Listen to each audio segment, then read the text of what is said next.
keeping guns out of the hands of people with mental illness. It's a serious problem, but identifying those people is not always all that easy. William LaJeunesse is live in Los Angeles with more on that. Hi, William. Well, Greg, it's a two-step process. First, it's diagnosis, then it's database. Problem is, the mental health system is not seeing patients until they're a danger to self, to others. Then the privacy laws kick in, and it prohibits doctors from telling the feds who is too incompetent to have a gun. Arizona law, however, is more lenient. It gets patients evaluated without a court order, and it's there experts want the ability to put patients into the National Background Check Database. Team 10 to base. A mobile crisis team in Phoenix. She's having thoughts to want to cut herself. Responding to a call for help. Hi, Laura. My name is Brett. How can I help you? What's going on? Throughout Arizona, centers like this one handle mental health emergencies. What do they have the risk levels as? Medium for danger to self, danger to others. When needed, patients get immediate psychiatric care, as opposed to other states where typically a crime must first be committed before a court will order them to see a doctor. The doctor will take a look at the paperwork, see if it meets the legal statute for the emergency petition. And if it does, our local police are actually dispatched to go pick up the person and bring them in for help against their will. Arizona law allowing for an early diagnosis is unique, but some argue it should go further, allowing doctors to recommend a patient be added to the government's no-buy list for guns.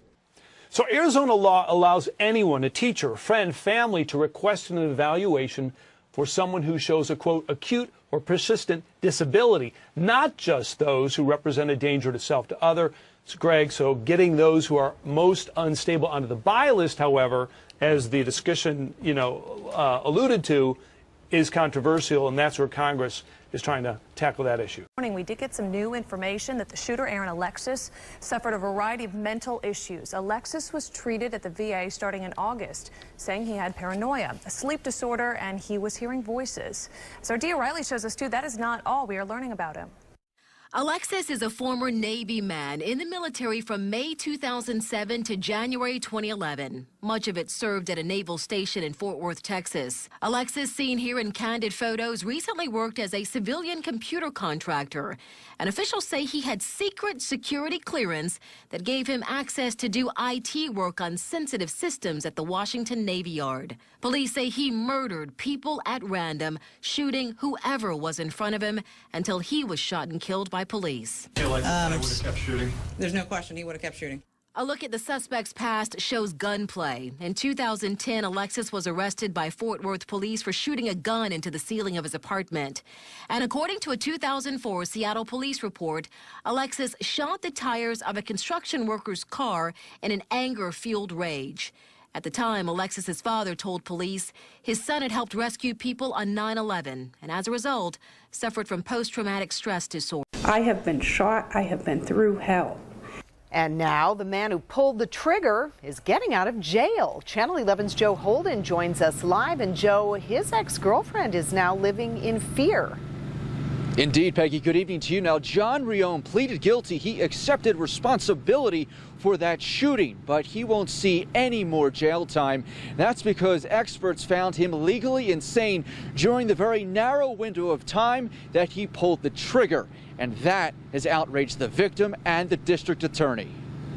I will suffer forever for this. Today he walks free.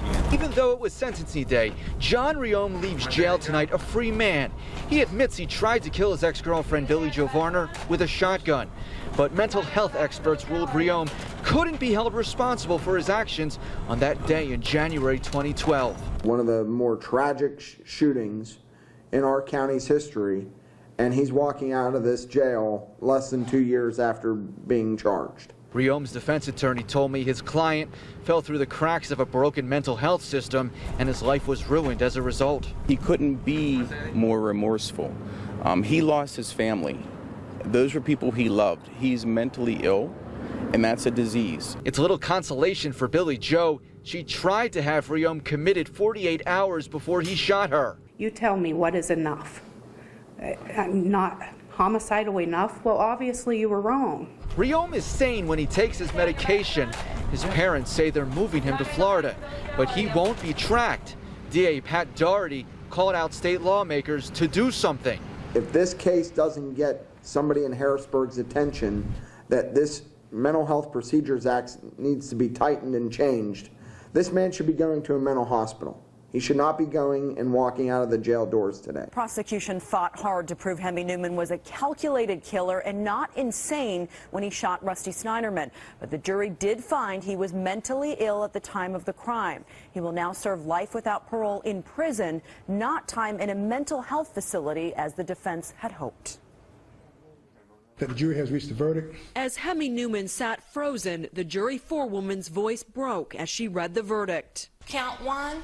We, the jury, find the defendant as to count one, guilty beyond a reasonable doubt, but mentally ill. Newman closed his eyes. He had hoped for not guilty by reason of insanity, claiming an angel with the voice of Olivia Newton-John ordered him to kill Rusty Snyderman, the husband of the woman he was in love with. Before sentencing, Newman read a statement fighting back tears, apologizing to the Snydermans and his own family.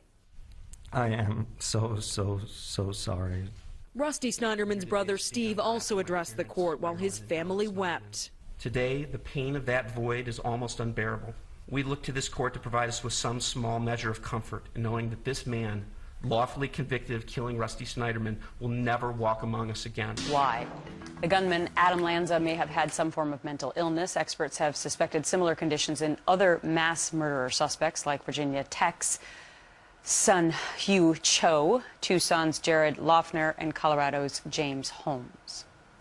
So how can our country tackle this very difficult issue of mental health? Here to weigh in is a member of our own Fox News Medical A-Team psychiatrist, Dr. Keith Ablow. All right, Dr. Ablow, this is your line of work. I think a lot of people don't envy your position of trying to care for people who have mental illness. But where do we stand in society today with regard to taking care of the people who are mentally ill? Where we stand right now in terms of mental illness is that we have disassembled the mental health care system such that for all intents and purposes it doesn't exist. Somebody who is at risk for violence, who may have a history of violence, is likely now to be treated potentially by a social worker an hour a week for counseling, not a psychiatrist because the insurance companies may not pay for that, and a nurse clinician 10 minutes a month to get medicine, because the insurance companies may not pay for more than that. And there are literally thousands and thousands of families trying to cope with the fact that their kids are mentally ill and that the best they can do, even when they're incredibly sick and have expressed thoughts of violence, is maybe stay in a hospital for, say, 3 or 4 days until they promise not to kill anyone. Too many states, the vast majority of states, don't have a rule by which a well-meaning psychiatrist can go to court and say, hey, look, this young man needs to take his medicine. There have been violent acts in the past. He's been unreliable taking it. And so he should take it in the outpatient environment. And if he doesn't, he should go to a hospital. Now what happens is you can be very violent, go to a hospital because you were so violent. And once you hit the streets, there's no mechanism by which anyone can enforce your treatment. Right. That has to go away. And that is a scary way to end this segment. She now reports that Adam Lanza may have snapped because his mother was planning to commit him to a psychiatric facility. Officials at Virginia Tech say they have located missing mental health records of gunman Sung-Wee Jo. The student killed 32 people back in April of 2007 when he went on a rampage through a dorm and an academic building and eventually killed himself. It was soon learned that Joe was suffering from mental health issues. However, not all of his records could be found. Lee Stawicki shot 4 diners in Cafe Racer yesterday morning, a place the shooter had been seen in before. He then ran off to a car park where he blasted a woman, stole her car, and then, when officers closed in on him, he shot himself in the head with his handgun. The shooting spree forced police to close nearby schools and community centres for several hours. Police say the 40-year-old was mentally ill. Here's cafe regular Christopher Asaf.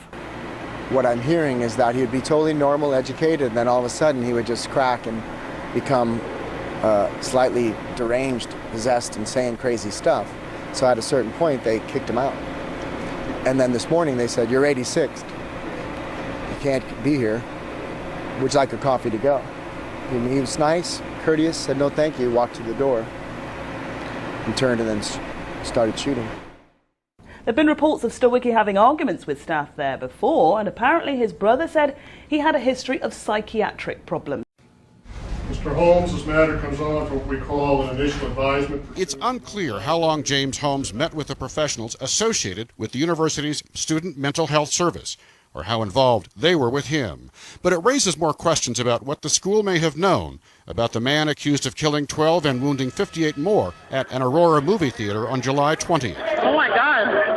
According to court records, the only name publicly disclosed, Dr. Len Fenton, a school professor and psychiatrist, was treating Holmes prior to the shooting. Sources tell us that Fenton alerted campus police about Holmes, and his name was brought to the attention of the school's Behavioral Evaluation and Threat Assessment Team, which can provide referrals to law enforcement.